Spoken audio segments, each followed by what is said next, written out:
ಕುಸುಮಾರಾಜನ and welcome to my YouTube channel. ನೀವು ಇವತ್ತೇ first time ನನ್ನ ಫೇಸ್ನ ನೋಡ್ತಾ ಇದ್ದರೆ ದಯವಿಟ್ಟು ನನ್ನ ಪೇಜಲ್ಲಿರೋ ಅದರ್ ವೀಡಿಯೋಸ್ನ ನೋಡಿ. ನಿಮ್ಗೆ ಏನಾದರೂ ಯೂಸ್ಫುಲ್ ಅನಿಸಿದ್ರೆ, ಹೆಲ್ಪ್ಫುಲ್ ಅನಿಸಿದ್ರೆ ದಯವಿಟ್ಟು ಚಾನಲ್ನ ಸಬ್ಸ್ಕ್ರೈಬ್ ಆಗೋದು ಮರಿಬೇಡಿ.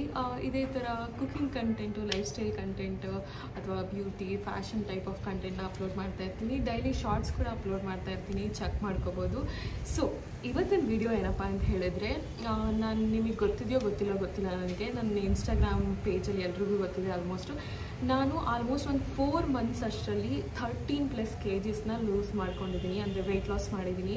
ಸೊ 13+ kgs 13ಕ್ಕಿಂತ ಜಾಸ್ತಿ kgನ ನಾನು ವೆಯ್ಟ್ ಲಾಸ್ ಮಾಡ್ಕೊಂಡಿದ್ದೀನಿ. ಸೊ ಈ ವೆಯ್ಟ್ ಲಾಸ್ ಜರ್ನಿನಲ್ಲಿ ನಾನು ಏನೇನು ತಿಂತಾ ಇರ್ತೀನಿ ಅನ್ನೋದನ್ನ ನಾನು ನನ್ನ ರೆಸಿಪಿಗಳನ್ನ ಇಲ್ಲಿ ಶೇರ್ ಮಾಡ್ತಾ ಇರ್ತೀನಿ. ಸೊ ಇವತ್ತು ಒಂದು ಲಂಚ್ ರೆಸಿಪಿನ ಶೇರ್ ಮಾಡ್ತಾ ಇದ್ದೀನಿ. ನಾನು ವೆಯ್ಟ್ ಲಾಸಲ್ಲಿ ಇದ್ದು ಕೂಡ ನಾನು ಯಾವ ಥರ ಒಂದು ಫುಡ್ನ ತೊಗೊತೀನಿ, ನನ್ನ ಮೀಲ್ಸ್ ಯಾವ ಥರ ಇರುತ್ತೆ ಅಥವಾ ನನ್ನ ಡಯಟ್ ಯಾವ ಥರ ಇರುತ್ತೆ ಅನ್ನೋದನ್ನ ತೋರಿಸ್ತೀನಿ.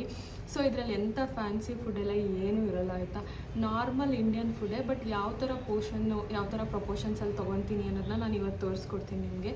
ಒಂದು ನನ್ನ ವೆಯ್ಟ್ ಲಾಸ್ನ ಜರ್ನಿನಲ್ಲಿ ನಂದು ಡಯಟ್ ಲಂಚ್ ಹೆಂಗಿರುತ್ತೆ ಅನ್ನೋದನ್ನ ನಾನು ಇದರಲ್ಲಿ ತೋರಿಸ್ಕೊಡ್ತೀನಿ ಈ ವಿಡಿಯೋದಲ್ಲಿ. ಸೊ ರೆಸಿಪೀಸ್ ಎಲ್ಲ ನಾನು ನೀಟಾಗಿ ತೋರಿಸ್ಕೊಡ್ತೀನಿ, ನೀವು ಚೆಕ್ ಮಾಡ್ಕೋಬೋದು. ನಿಮ್ಗೆ ಏನಾದರೂ ಡೌಟ್ ಇದ್ದರೆ ದಯವಿಟ್ಟು ಕಮೆಂಟ್ ಮೂಲಕ ಕೇಳಿ. ಐ ಹೋಪ್ ನಿಮ್ಗೆ ಇಷ್ಟ ಆಗುತ್ತೆ ಅಂತ ಅಂದ್ಕೊತಾ ಇದ್ದೀನಿ. ಹಾಗೆ ನಾನು ಇವತ್ತು ಯಾವ್ಯಾವ ಥರ ಸ್ಪೈಸಸ್ ಎಲ್ಲ ಯೂಸ್ ಮಾಡ್ತೀನಿ ಅನ್ನೋದನ್ನು ಕೂಡ ತೋರಿಸ್ಕೊಡ್ತೀನಿ. ನಿಮ್ಗೆ ಇಷ್ಟ ಆಗ್ಬೋದು ಅಂತ ಅಂದ್ಕೊಳ್ತಾ ಇದ್ದೀನಿ. ಸೊ ವಿಡಿಯೋನ ದಯವಿಟ್ಟು ಕೊನೆವರೆಗೂ ನೋಡಿ. ಐ ಹೋಪ್ ನಿಮ್ಗೆ ಇಷ್ಟ ಆಗುತ್ತೆ ಅಂತ. So let's get start into the video. ಇವತ್ತಿನ ಲಂಚ್ಗೆ ನಾನು ರಾಜ್ಮಾ ಚಾವಲ್ ಅಥವಾ ರಾಜ್ಮಾ ಕರಿ ಅಂತ ಏನಂತಾರೆ, ಆ ರಾಜ್ಮಾ ಕರಿ ಜೊತೆಗೆ ಜೀರಾ ರೈಸು, ಬೀನ್ಸ್ ಪಲ್ಯ ಹಾಗೆ ಬಾಯ್ಲ್ಡ್ ಎಗ್ ಮಾಡ್ಕೊತಾ ಇದ್ದೀನಿ. ನಾನು ಇಂಟರ್ಮಿಟೆಂಟ್ ಫಾಸ್ಟಿಂಗ್ ಮಾಡ್ತಾ ಇರೋದ್ರಿಂದ ನನ್ನ ಇಂಟರ್ಮಿಟೆಂಟ್ ಫಾಸ್ಟ್ನ ಬ್ರೇಕ್ ಮಾಡೋದು 1 o'clockಗೆ 9 o'clockವರೆಗೂ ತಿಂತೀನಿ ನಾನು ಊಟನ. ಸೊ ನಾನು ಮಧ್ಯಾಹ್ನದ ಊಟ, ರಾತ್ರಿ ಊಟ ಅಷ್ಟೇ ತಿನ್ನೋದು, ಬೆಳಗಿನ ಬ್ರೇಕ್ಫಾಸ್ಟ್ ತಿನ್ನೋದಿಲ್ಲ. ಸೊ ಹಾಗಾಗಿ ನಾನು ಮಧ್ಯಾಹ್ನದ ಮೀಲ್ನ ತುಂಬಾ ಹೆವಿಯಾಗಿ ಇಟ್ಕೊತೀನಿ. ಇದೊಂದು ಹೈ ಪ್ರೋಟೀನ್ ಮೀಲ್ ಆಗಿರುತ್ತೆ. ಟೋಟಲ್ ಒಂದು 50 to 55 grams ಈ ಒಂದು ಮೀಲಲ್ಲಿ ಪ್ರೋಟೀನ್ ಇರುತ್ತೆ. ಸೊ ನೀವು ವೆಯ್ಟ್ ಲಾಸ್ ಮಾಡಬೇಕಾದ್ರೆ ಈ ಥರ ಹೈ ಪ್ರೋಟೀನ್ ಮೀಲ್ಸ್ನ ತಿನ್ನೋದು ತುಂಬಾ ಇಂಪಾರ್ಟೆಂಟ್. ಜಸ್ಟ್ ಬಿಕಾಸ್ ನಾವು ವೆಯ್ಟ್ ಲಾಸ್ ಮಾಡ್ತಿದ್ದೀವಿ ಅಂತ ನಾವು ಕಡಿಮೆ ಊಟ ತಿನ್ನೋದೆಲ್ಲ ಏನೂ ಅವಶ್ಯಕತೆ ಇಲ್ಲ. ಚೆನ್ನಾಗಿ ಊಟ ತಿಂದು ಚೆನ್ನಾಗಿ ವರ್ಕೌಟ್ ಮಾಡಬೇಕು. ಸೊ ನಾನು ಅದನ್ನೇ ಫಾಲೋ ಮಾಡೋದು. ಚೆನ್ನಾಗಿ ಊಟ ತಿಂದು ಚೆನ್ನಾಗಿ ವರ್ಕೌಟ್ ಮಾಡಿದಾಗ ನಾವು ಹೆಲ್ದಿಯಾಗಿ ವೆಯ್ಟ್ ಲಾಸ್ ಆಗ್ತೀವಿ. ಅದರ್ವೈಸ್ ಸುಮ್ಮನೆ ವೆಯ್ಟ್ ಲಾಸ್ ಆಗಿರ್ತೀವಿ ಅಷ್ಟೇ, ಅದು ಮಸಲ್ ಲಾಸ್ ಆಗಿರುತ್ತೆ. ಆ್ಯಕ್ಚುಲಿ ವಾಟರ್ ವೆಯ್ಟು ಮತ್ತು ಮಸಲ್ ಲಾಸ್ ಆಗಿರುತ್ತೆ, ಫ್ಯಾಟ್ ಲಾಸ್ ಆಗಿರಲ್ಲ. ಸೊ ಹಾಗಾಗಿ ನಾನು ಒಳ್ಳೆ ಊಟ ತಿಂದು ಒಳ್ಳೆ ವರ್ಕೌಟ್ ಮಾಡ್ತೀನಿ. ಸೊ ಇದೇ ರೀತಿ ಮಾಡೇ ನಾನು ಆಲ್ಮೋಸ್ಟ್ 13+ kgsನ ವೆಯ್ಟ್ ಲಾಸ್ ಮಾಡಿರೋದು. ಈಗ ನಾವು ರಾಜ್ಮಾ ಕರಿನ ಮಾಡೋದಕ್ಕೆ ನೀವು ನೋಡ್ಬೋದು, ಇದನ್ನ ಕಿಡ್ನಿ ಬೀನ್ಸ್ ಅಂತ ಕರೀತಾರಲ್ಲ, ಅಥವಾ ರಾಜ್ಮಾ ಅಂತ ಏನಂತಾರೆ ನೋಡಿ. ಇದನ್ನ ಬೇಕಾದರೆ ನೀವು ರೆಡ್ ಕಲರ್ ರಾಜ್ಮಾ ಬರುತ್ತಲ್ಲ, ಅದನ್ನ ಬೇಕಾದರೂ ತೊಗೋಬೋದು, ರೆಡ್ ಕಲರ್ ಕಿಡ್ನಿ ಬೀನ್ಸ್ನ. ನಾನಿಲ್ಲಿ 1 ಕಪ್ ಆಗೋಷ್ಟು, 1 ಕಪ್ಗಿಂತ ಕಡಿಮೆ ರಾಜ್ಮಾನ ನೆನೆಸಿಟ್ಟಿದ್ದೆ ನೈಟೇ. ಇದು ಓವರ್ ನೈಟ್ ಸೋಕ್ ಮಾಡಿದಷ್ಟು ಚೆನ್ನಾಗಿರುತ್ತೆ. ಸೊ ನಾನು ನೈಟ್ ನೆನೆಸಿಟ್ಟು ಇವಾಗ ನಾನು ಒಂದು ಕುಕ್ಕರಲ್ಲಿ ಆ ರಾಜ್ಮಾನ ಹಾಕ್ಕೊಂಡು ಅದಕ್ಕೆ ಇನ್ನೊಂದು ಸ್ವಲ್ಪ ಒಂದು ಬಟ್ಲಷ್ಟು ಸೇಮ್ ಬಟ್ಲಲ್ಲಿ ನೀರು ಒಯ್ತಾ ಇದ್ದೀನಿ. ಅದಾದಮೇಲೆ ಬೇ ಲೀಫ್ ಅಂತ ಬರುತ್ತಲ್ಲ, ಪಲಾವ್ ಎಲೆ, 1 ಪಲಾವ್ ಎಲೆ ಹಾಕ್ಕೊತಾ ಇದ್ದೀನಿ. ಅದ್ರ ಜೊತೆಗೆ 1 ಇಂಚಷ್ಟು ನಾನು ಚಕ್ಕೆನ ಹಾಕ್ಕೊತಾ ಇದ್ದೀನಿ.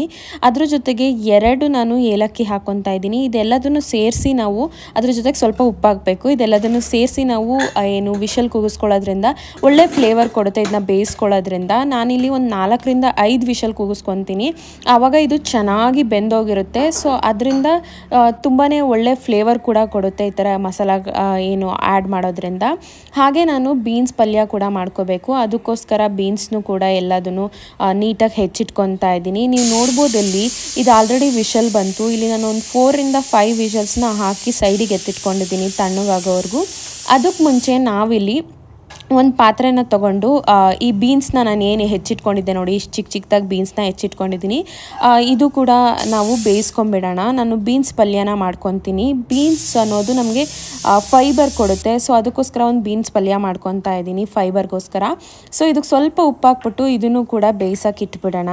ಸೊ ಏನಪ್ಪ ಅಂತ ಹೇಳಿದ್ರೆ, ನಮ್ಮ ಒಂದು ಮೀಲಲ್ಲಿ ಪ್ರೋಟೀನು, ಕಾರ್ಬ್ಸು ಮತ್ತು ಫೈಬರ್ ಅನ್ನೋದು ತುಂಬಾ ಇಂಪಾರ್ಟೆಂಟು. ನಾವು ವೆಯ್ಟ್ ಲಾಸ್ ಮಾಡಬೇಕಾದ್ರೆ ಒಂದು ಹೈ ಫೈಬರ್, ಹೈ ಪ್ರೋಟೀನ್ ಮೀಲ್ಸ್ನ ತಿನ್ನೋದ್ರಿಂದ ನಮಗೆ ಜಾಸ್ತಿ ಹೊತ್ತು ಹೊಟ್ಟೆ ಹಸಿದಂಗೆನೂ ಕೂಡ ಕಂಟ್ರೋಲ್ ಮಾಡುತ್ತೆ ಈ ಹೈ ಫೈಬರ್ ಮೀಲ್ಸು. ಹಾಗೆ ಪ್ರೋಟೀನಿಂದ ನಮಗೆ ಮಸಲ್ ಕೂಡ ಲಾಸ್ ಆಗಲ್ಲ, ಮತ್ತು ನಮ್ಮ ಮೂಳೆಗಳಿಗೆಲ್ಲ ಪ್ರೋಟೀನ್ ತುಂಬಾ ಒಳ್ಳೆಯದು.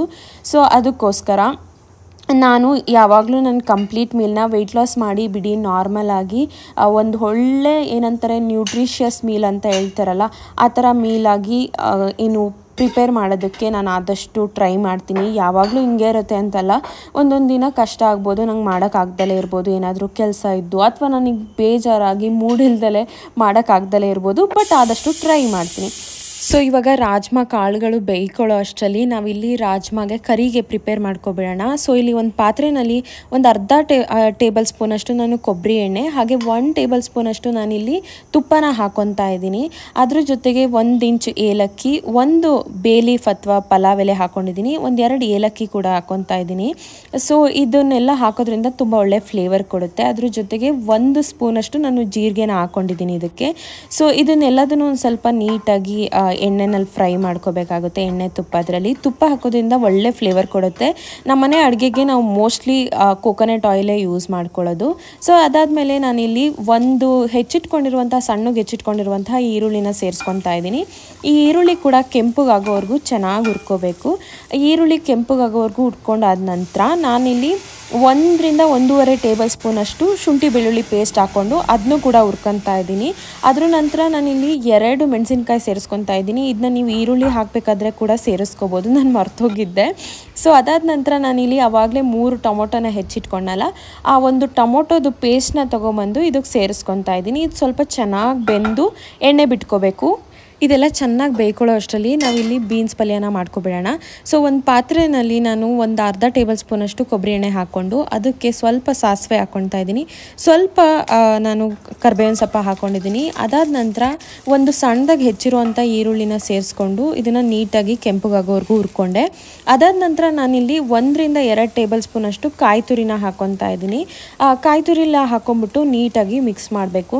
ಸೊ ಈ ಬೀನ್ಸ್ ಪಲ್ಯ ಕೂಡ ಫೈಬರ್ ಕೊಡುತ್ತೆ, ನಿಮಗೆ ಗೊತ್ತಿರೋಂಗೆ ತುಂಬಾ ಟೇಸ್ಟಿಯಾಗಿ ಕೂಡ ಇರುತ್ತೆ. ಯೂಶಲಿ ಡಯಟ್ ಮಾಡಬೇಕು ಅಂದರೆ ಸ್ಟೀಮ್ಡ್ ವೆಜಿಟೇಬಲ್ಸ್ ಎಲ್ಲ ತಿಂತಾರೆ, ಯಾವಾಗಲೂ ಅದೇ ತಿನ್ನೋಕ್ಕಾಗಲ್ಲ ಅಲ್ವಾ. ಸೊ ಈ ಥರ ಪಲ್ಯಗಳನ್ನ ಮಾಡ್ಕೋಬೋದು. ಇದಕ್ಕೆ ಸ್ವಲ್ಪ ಖಾರದ ಪುಡಿ ಹಾಕ್ಕೋಬೇಕು. ಅದಾದ ನಂತರ ನಾವು ಬೀನ್ಸ್ನ ಆವಾಗಲೇ ಬೇಯಿಸ್ಕೊಂಡಿದ್ವಲ್ಲ, ಅದು ಬೆಂದಾಗಿದೆ. ಸೊ ಇದನ್ನು ನೀಟಾಗಿ ಸೋಸ್ಕೋಬೇಕು. ಈ ನೀರನ್ನ ಯೂಶಲಿ ಬಸ್ಸಾರು ಥರ ಮಾಡೋದಾದರೆ ಯೂಸ್ ಮಾಡ್ಕೋಬೋದು. ಸದ್ಯಕ್ಕೆ ನಾನು ಏನೂ ಮಾಡಲ್ಲ, ಅದಕ್ಕೆ ನಾನು ಒಂದು ಪಾತ್ರೆಯಲ್ಲಿ ಹಾಕಿ ಇಟ್ಕೊಂಡಿದ್ದೀನಿ ಅಷ್ಟೇ.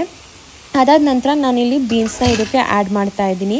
ಬೀನ್ಸ್ನ ಎಲ್ಲದನ್ನು ನೀಟಾಗಿ ಮಿಕ್ಸ್ ಮಾಡಿದ್ರೆ ಆಗೋಯ್ತು. ಬೀನ್ಸ್ ಪಲ್ಯ ತುಂಬಾ ಕ್ವಿಕ್ಕಾಗಿ ಆಗೋಗುತ್ತೆ, ಒಂದು 15-20 ನಿಮಿಷನೂ ಆಗೋಲ್ಲ ಇದನ್ನು ಮಾಡೋದಕ್ಕೆ. ತುಂಬ ಟೇಸ್ಟಿಯಾಗಿ ಕೂಡ ಇರುತ್ತೆ. ನೀವು ಸೈಡಿಗೆ ಬೇಕಾದರೂ ಯೂಸ್ ಮಾಡ್ಕೋಬೋದು, ಇಲ್ಲ ನಾರ್ಮಲ್ ಆಗಿ ಏನಾದರೂ ಚಪಾತಿ ಜೊತೆ ತಿನ್ನೋದಕ್ಕೂ ತುಂಬಾ ಚೆನ್ನಾಗಿರುತ್ತೆ. ಒಂದು ಸರಿ ಟ್ರೈ ಮಾಡಿ ನೋಡಿ. ಏನು ಗೊತ್ತಾ, ನಾವು ಆಲ್ರೆಡಿ ಬೀನ್ಸಿಗೆ ಉಪ್ಪು ಹಾಕಿರ್ತೀವಲ್ಲ, ಸೊ ಅದಕ್ಕೆ ನಾನು ಉಪ್ಪನ್ನ ಲಾಸ್ಟಲ್ಲಿ ಸ್ವಲ್ಪ ನೋಡ್ಕೊಂಬಿಟ್ಟು ಹಾಕ್ಕೊತಾ ಇದ್ದೀನಿ. ಸೊ ಇದಿಷ್ಟೇ, ಬೀನ್ಸ್ ಪಲ್ಯ ರೆಡಿ ಆಗೋಯಿತು.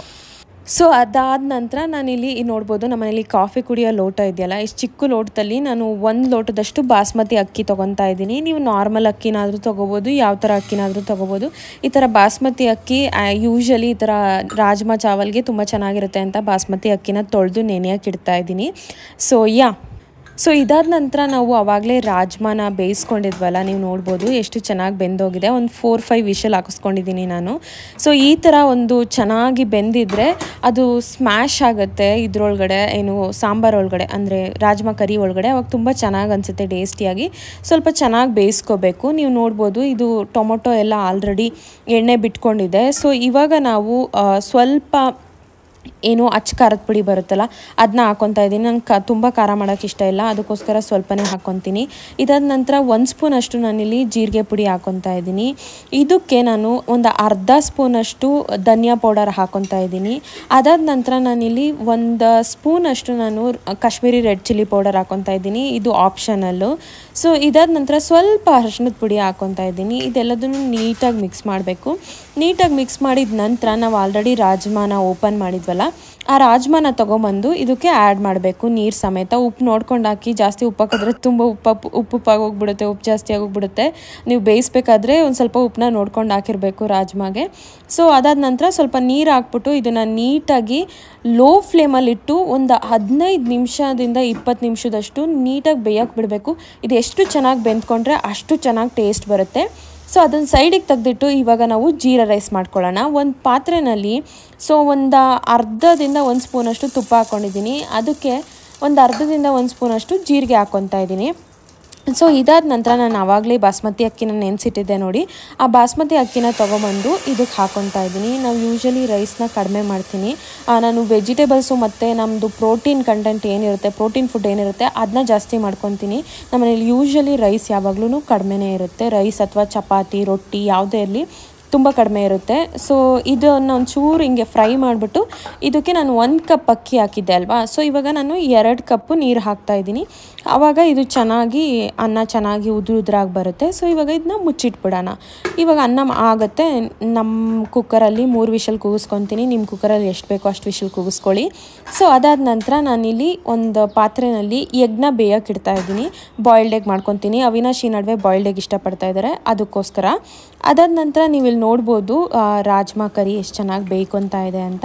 ಸೊ ಈ ರಾಜ್ಮಾ ಏನು ಗೊತ್ತಾ, ಒಂದು ಒಳ್ಳೆ ಕ್ರೀಮಿ ಕನ್ಸಿಸ್ಟೆನ್ಸಿ ಬರಬೇಕು ಅಂದರೆ ಈ ಥರ ಒಂದು 10 to 20% ಅಷ್ಟು ರಾಜ್ಮಾ ಕಾಳುಗಳನ್ನ ಈ ಥರ ಮಸಿಬೇಕು. ಒಂಥರ ನಾವು ಬೇಳೆ ಮಸಿತೀವಲ್ವ, ಆ ಥರ ಮಸಿದ್ರೆ ಇದೊಂಥರ ಟೆಕ್ಸ್ಚರ್ ತುಂಬ ಚೆನ್ನಾಗಿ ಬರುತ್ತೆ. ನನಗೆ ಆ ಥರ ಮಾಡೋದು ತುಂಬಾ ಇಷ್ಟ ಆಗುತ್ತೆ.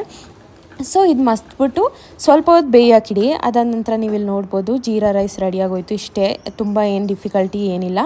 ಸೊ ನೋಡ್ಬೋದು ಇಲ್ಲಿ ರಾಜ್ಮಾ ಕೂಡ ರೆಡಿಯಾಗೋಯ್ತು. ತುಂಬಾ ಟೇಸ್ಟಿಯಾಗಿ ಬರುತ್ತೆ. ಒಂದ್ಸರಿ ಟ್ರೈ ಮಾಡಿ, ಒಂದ್ಸರಿ ಟ್ರೈ ಮಾಡಿದ್ರೆ ಮತ್ತೆ ಮತ್ತೆ ಬೇಕು ಅನಿಸುತ್ತೆ.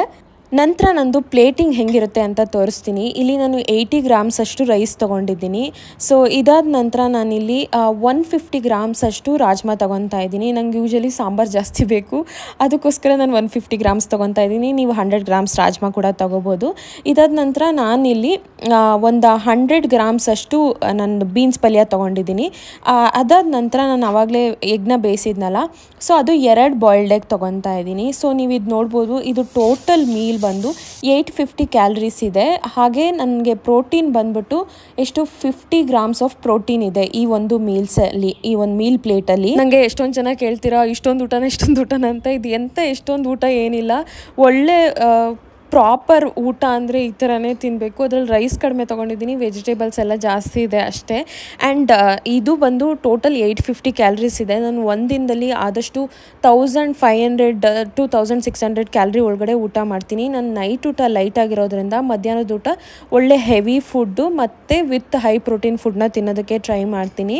ನೀವೇನಾದರೂ ಈ ಥರ ನಂತರ ಫಾಸ್ಟಿಂಗಲ್ಲೆಲ್ಲ ಇಲ್ಲ ಅಂದರೆ, ಡಯಟ್ ಮಾಡ್ತಿದ್ದೀರಾ ಅಂದರೆ ಈ ಪೋಷನ್ನ ಕಡಿಮೆ ಮಾಡ್ಕೋಬೋದು. ಹಂಗಂತ ಪ್ರೋಟೀನ್ ಪೋಷನ್ ಕಡಿಮೆ ಮಾಡಿಬಿಟ್ಟು ರೈಸ್ ಜಾಸ್ತಿ ಹಾಕ್ಕೊಳ್ಳೋದಲ್ಲ.